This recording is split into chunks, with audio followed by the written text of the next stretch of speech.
4,213 people. That is how many visitors died inside America's national park system between 2007 and 2024. 17 years, across hundreds of sites, in every state, every season, every kind of terrain this country has. Some parks show up in that number once or twice. Quiet tragedies, isolated incidents, the kind that don't make the news outside the local county. And then there are the parks on this list. These are not parks with one bad year. These are parks with decades of documented fatalities. Parks where the numbers kept climbing year after year, where rangers have seen the same causes repeat so many times they can tell you exactly what month is the most dangerous, what time of day, what type of visitor. The data here is not messy, it is consistent, and consistency is its own kind of disturbing. Today, we're counting down the 10 national parks where the most people have died, ranked by total confirmed fatalities, cross-referenced across NPS mortality data, law enforcement records, and independent analyses covering the past decade and a half.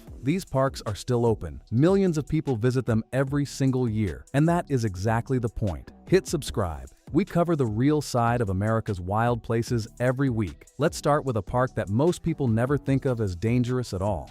Number 10. Natchez Trace Parkway, Mississippi, Alabama, and Tennessee, 444 miles. 2 lanes the whole way. No stoplights, no traffic signals. Speed limit capped at 50 miles per hour. The Natchez Trace Parkway is one of the most peaceful-looking drives in the United States. A historic corridor tracing the route of an ancient travel path through the deep south, canopied by trees, empty of commercial traffic. 89 deaths in a single decade. The leading cause? Motor vehicle crashes. 68 of them. More deadly road crashes than almost any other national park site in the country. The road looks slow. It looks easy. That is the problem. Drivers relax. Motorcyclists, and the trace draws enormous motorcycle traffic, push the curves. Trees line the roadway within feet of the pavement. There is almost no margin for error. A 22-year-old from Georgia killed in May when his bike left the road at high speed. A 74-year-old from Georgia. A different crash, a different year, same road. The trace does not discriminate by age. It just waits for the moment of inattention. 89 deaths in 10 years on a road with a 50-mile-per-hour speed limit. Think about that for a second. Now imagine you're 2 hours into the trace. The canopy is closed overhead. No other cars in sight. The road curves right, curves left, curves right again. You have been driving for a while and you are comfortable now. Maybe too comfortable. The tree line is 3 feet off the shoulder. You ease off the gas, just slightly, because something, instinct maybe, told you to. And if a scenic road with a low speed limit can kill 89 people in a decade, the next park on this list does something more disturbing. It kills people quietly, one at a time, in a place they thought was a flat, easy drive. Number 9. Baltimore-Washington Parkway, Maryland, 83 deaths. The Baltimore-Washington Parkway is 29 miles long. It connects the two cities in its name. It runs through suburban Maryland. There are commuters on it every single morning. It is, by almost any measure, not what you picture when you picture a dangerous national park. And yet, 83 people died there in a decade. The cause is almost entirely motor vehicle crashes, 41 of them. The Parkway is a commuter road that happens to be managed by the National Park Service. That management distinction means its fatalities appear in the National Park Death Database, which is how a suburban highway ends up ranked among the deadliest national park sites in America. It is not just Yosemite and the Grand Canyon. It is also the road you drove to work on this morning, if you live in Maryland.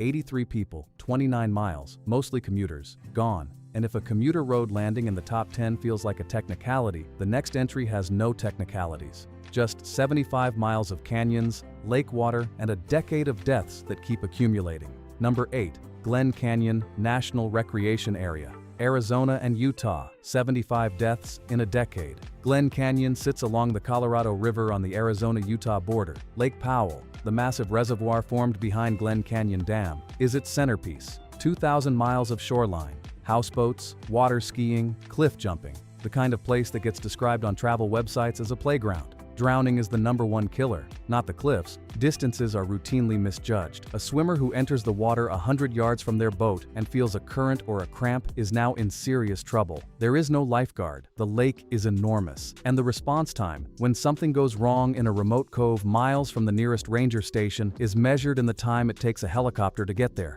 Cliff jumping deaths are documented and recurring. Young visitors, almost always young, almost always male, misjudge heights. What looks like 40 feet is 60. What looks like deep water has a shelf 2 feet below the surface that isn't visible from above. Now imagine it's July, 105 degrees. You've been on the lake all day. Someone spots a ledge, maybe 30 feet up, maybe more. Everyone's watching. You don't actually know how deep the water is from up here. You jump anyway. And if a lake in the desert kills 75 people in a decade, the next park is a city landmark, a place millions of people visit every single year without ever thinking of it as dangerous at all. Number 7. Golden Gate National Recreation Area, California. 70 deaths. Golden Gate National Recreation Area sits at the edge of San Francisco Bay. It includes the Marin Headlands, Muir Woods, the beaches below the Golden Gate Bridge, and the bridge itself. One of the most documented sites for suicide in the world. Suicide accounts for a significant portion of Golden Gate's death toll. The bridge's location, iconic, accessible, surrounded by one of the most densely populated urban areas in the country, has made it the site of more documented suicides than almost any other location in the United States. Deterrent nets were installed beneath the bridge span and became operational in 2023.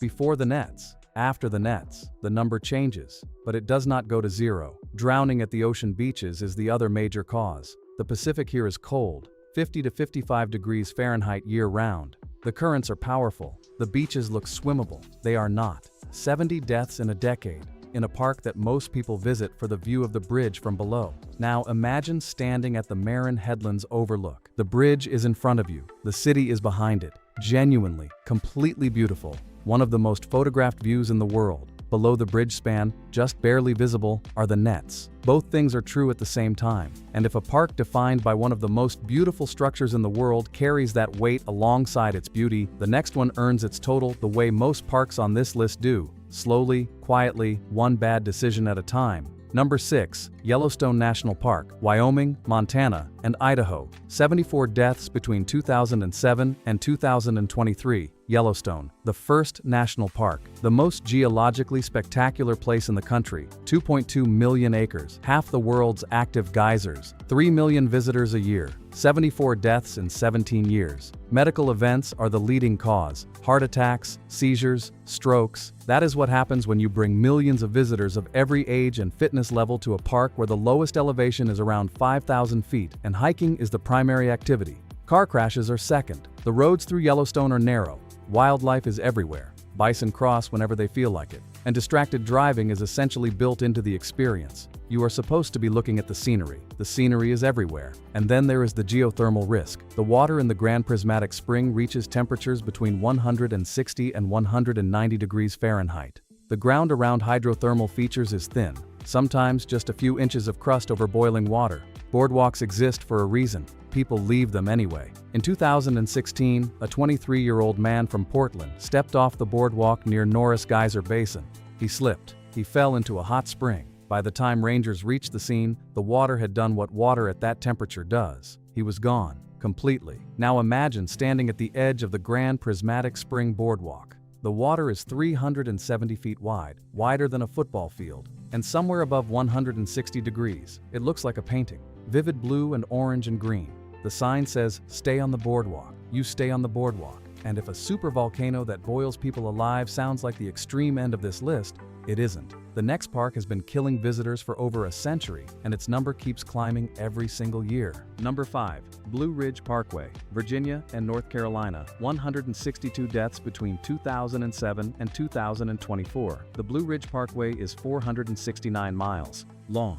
It is called America's favorite drive. 15 million visitors a year, and 162 confirmed fatalities, placing it among the 5 deadliest national park sites in the country. Motor vehicle crashes are the leading cause. 60 deaths. The parkway is narrow, it winds, it drops. The scenery demands your attention and the road demands it at exactly the same moment. Motorcycles, and the Blue Ridge draws enormous motorcycle traffic, are involved in a disproportionate share of the worst crashes. But here is the number that doesn't show up in the driving statistics. The Blue Ridge Parkway also has one of the highest rates of suicide of any national park unit in the country. 469 miles of remote, beautiful, linear wilderness. It attracts people seeking solitude. Some of those people are not okay. Rangers drive the parkway knowing that. Every call is not an accident. Now imagine driving the parkway on a Tuesday in October. The color is at its peak.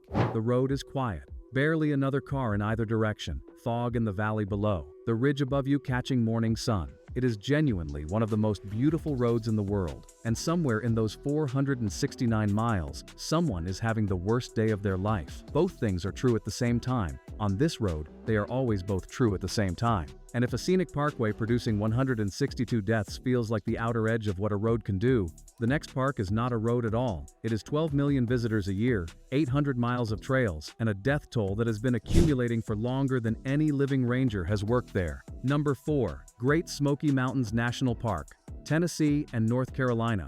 134 deaths from 2007 to 2023. The Smokies, the most visited national park in the United States. 12 million people a year, more than twice the Grand Canyon, more than 3 times Yellowstone. The park is free to enter. It is close to major population centers. It is, by almost every measure, the most democratized piece of wilderness in the country, and it has killed 134 people in 17 years. More in the years before that, more in the years since. Motor vehicle crashes are the leading cause, the winding mountain roads claiming visitors who underestimated the curves, the grade, the fog that rolls in off the ridges with almost no warning. More than a third of all fatalities are traffic-related. Speed and inattention, rangers say, the same 2 factors, every time. Drowning is second. The plunge pools below the falls have invisible currents. The creek crossings swell without warning after rain. The park receives 85 inches of rain a year in some areas, the highest rainfall of any park east of the Mississippi. 5 deaths already in 2026 as of late March, 16 in 2025, 9 in 2024. The number fluctuates year to year, but it never reaches 0, never. Now imagine you are driving Newfound Gap Road on a September afternoon. The fog comes in fast, the way it always does here, dropping visibility to 30 feet in under a minute. The road curves left, you slow down. The car behind you is closer than it should be. September is the deadliest month in the Smokies. Has been for years. You didn't know that when you planned the trip. And if 12 million visitors and 134 deaths sounds like the upper end of what a park can produce, the next one on the list has more than 180 deaths in a single decade, and a cause of death so preventable it should not still be happening. Number 3. Grand Canyon National Park, Arizona. 185 deaths from 2007 to 2023. The Grand Canyon, 277 miles long, a mile deep, 6 million visitors a year, and a death toll that averages roughly 12 per year, every year, without meaningful variation. Falls account for a significant portion. The rim has guardrails in some places, not everywhere. The edge is right there, sometimes literally right there, unmarked, unprotected, and exactly where a visitor would stand to get the best photograph. But the number that keeps climbing, the cause that rangers talk about most, is heat. The trap is so well documented it has its own name, the Grand Canyon death trap pattern. You go down in the morning. It's cool. It's beautiful. You keep going. You turn around in the afternoon when the canyon walls have been absorbing heat since sunrise, and the temperature at the bottom is 115 degrees, and the only way out is up. Rescue helicopters are sometimes grounded during peak summer heat because the air becomes too thin for safe flight operations. If you collapse in the canyon in July, help may not be able to reach you by air. 12 deaths a year. Every year. The signs are everywhere. The warnings are everywhere. And still, 12 a year. Now imagine you're at the 3 Mile Rest House. It's noon. It was cool this morning when you started. It is not cool now. Your water is lower than it should be. The rim is visible above you, just barely visible, seemingly close. You've done harder things than this. That is exactly what the 12 people a year thought too. And if 185 deaths over 17 years sounds like the worst on this list, there are 2 parks ahead that have produced more. The next one is a place most people would never expect to find on a list like this. Number 2. Yosemite National Park, California. 173 deaths from 2007 to 2023. Yosemite, Half Dome, El Capitan, 4 million visitors a year, arguably the most photographed park in the country, and the second highest death toll of any national park site in the United States. Falls are the leading cause, 42 fatal falls between 2014 and 2019 alone. The Half Dome cables, the barriers above vernal falls that people climb over for a better photograph, the granite faces where the climbing community pushes the edge of what is possible and sometimes past it. But it is not just the famous features that produce the numbers, it is the ordinary ones, slippery trails alongside waterfalls, granite surfaces that look dry and aren't. The Mist Trail, one of the most popular hikes in the park, runs directly alongside vernal falls on granite that is permanently slick from spray. Every year, not some years, every year, someone dies near those falls. Rockfall is also documented and recurring. 5 rockfall deaths in the period studied. A geological process with no warning and no prevention. You are walking through a valley surrounded by walls that occasionally let go. Now imagine you are on the Mist Trail. The waterfall is to your left. Beautiful, loud, close. The granite under your feet is wet with spray. You are watching the falls, not the path. 1 foot goes down wrong, not a dramatic fall, not a cliff edge, just 1 foot. Wrong, that is how most of them happen. Not dramatically, quietly. 1 wrong step on wet granite, in the most beautiful place in the country. And if 173 deaths makes Yosemite the second deadliest park in America, the number 1 park has more deaths than Yosemite and the Grand Canyon combined. Number 1. Lake Mead National Recreation Area, Nevada and Arizona, 304 deaths from 2007 to 2023. Stop, read that again. 304 people in 17 years at a reservoir, not a canyon, not a glacier, not a volcano or a cliff or a trail above the tree line. A reservoir, a man-made lake, just 30 minutes from the Las Vegas Strip, surrounded by marinas and boat launches and beaches full of people on summer weekends. Lake Mead is the deadliest national park site in the United States, not by a little, by a lot. 304 deaths, more than Yosemite and the Grand Canyon combined over the same period. Drowning leads the count. 108 drowning deaths, the most of any national park site in America, not even close. The lake has over 750 miles of shoreline and 0 lifeguards. The water is warm near the surface and shockingly cold just feet below, cold enough to cause sudden incapacitation in swimmers who don't know it's coming. A gust can move a swimmer a quarter mile from their boat in under a minute. Motor vehicle crashes are second, 40 deaths, then medical emergencies, then falls. 6 people died at Lake Mead over Father's Day weekend in 2023. One weekend, 6 people. The park sees over 20 deaths per year. Every year, 6 million visitors a year. Boats, jet skis, paddleboards, houseboats, coolers full of drinks, families on the sand. Most of them go home fine. 1 in every roughly 300,000 does not. Now imagine it's a Saturday in July. The lake is packed, the water is blue and inviting, and the temperature in the shade is 104 degrees. Someone jumps in. The water feels perfect, warm on the surface, briefly, until they go under a few feet and feel the cold below. They surface. They start swimming back to the boat. A wind gust hits. The boat moves. Not much, just enough. The shore is there. The boat is there. Everything is right there. And still, 304 times in 17 years, everything was right there. So there they are. 10 parks, 304 deaths at the top of the list alone.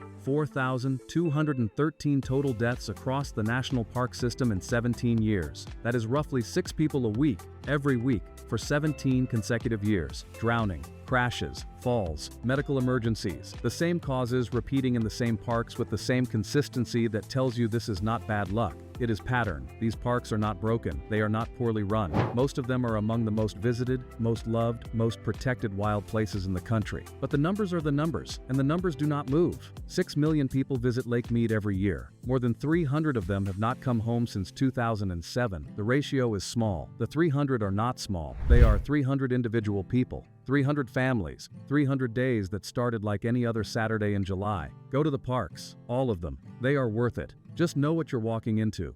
Thanks for watching.